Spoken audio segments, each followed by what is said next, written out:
The history of caudillos in Latin America. A caudillo, which a quick internet definition describes as a head of state, especially a military dictator. A closer look into this word and the people labeled as such brings to light the complexities and significance these figures had in the history of Latin America. A blanket label of dictator or even leader does not provide an explanation for the development of these figures or the impact they created. The Caudillos were a type of political leader that came into Latin America in the 1800s, a time at which many places in Latin America were experiencing a lack of government support in local areas, and also a time of which many borders created across these countries were pretty much arbitrary and nonsensical to the people inhabiting them. The disconnect between the government and its people left many gaps, which the Caudillos intervened to try and fill. In this video, we will be looking at 3 different caudillos, starting with Juan Manuel de Rosas. Rosas was born in Argentina in 1793 to the Rosas family, who are some of the wealthiest cattle ranchers in Argentina. Rosas left his family's estate at a young age and began to accumulate his own land. He quickly became an expert on land values and started to notice and appreciate the new economical and political power of the estancia. Over time, Rosas became a huge landowner and cattle owner. He became very popular. He took care of the people who resided on his estates. Through the connections he made as an estanciero, he became interested in politics, and in 1826, he allied himself with the Federalist Party. Through his mass popularity and power, Rosas was elected governor of Argentina in 1829. As a military commander, a frontiersman, and rancher, Rosas had unique qualifications as a leader. In the beginning, his peaceful negotiations gained him indigenous friends, allies, and recruits. He was usually fair with everybody as long as they were loyal to his alliance. Rosas represented social and economical change. Propaganda was an essential tool during his rule. Rosas constantly reminded his people of the political turmoil of the years during the previous ruler. As head of the Federalist Party, Rosas was opposed by the Unitarians, aka the Centralists.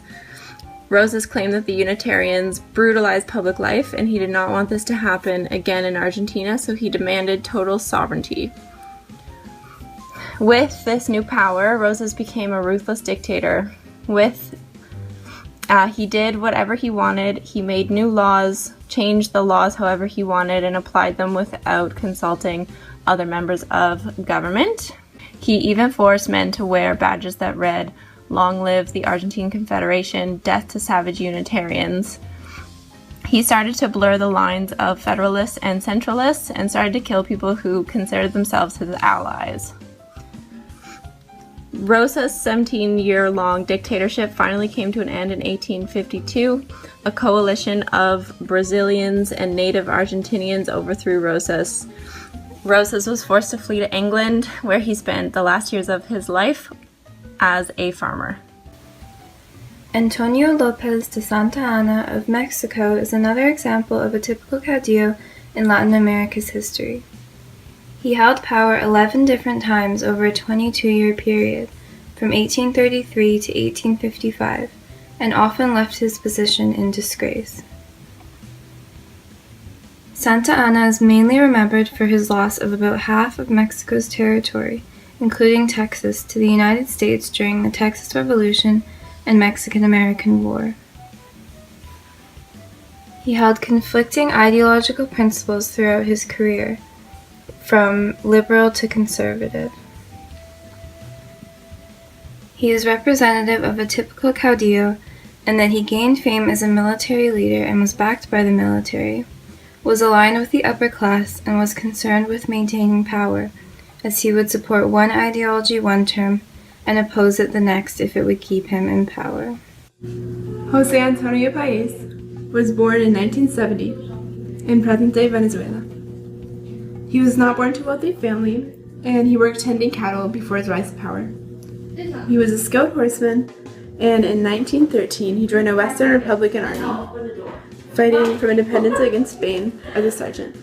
Like many Caudillos, he rose to power through charisma and courage. In 1930, he became president of Venezuela.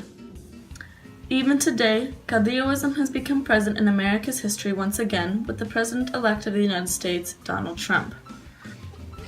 People relate his braggadocious ways and disdain for the rule of law to that of Latin American politics of Caudilloism.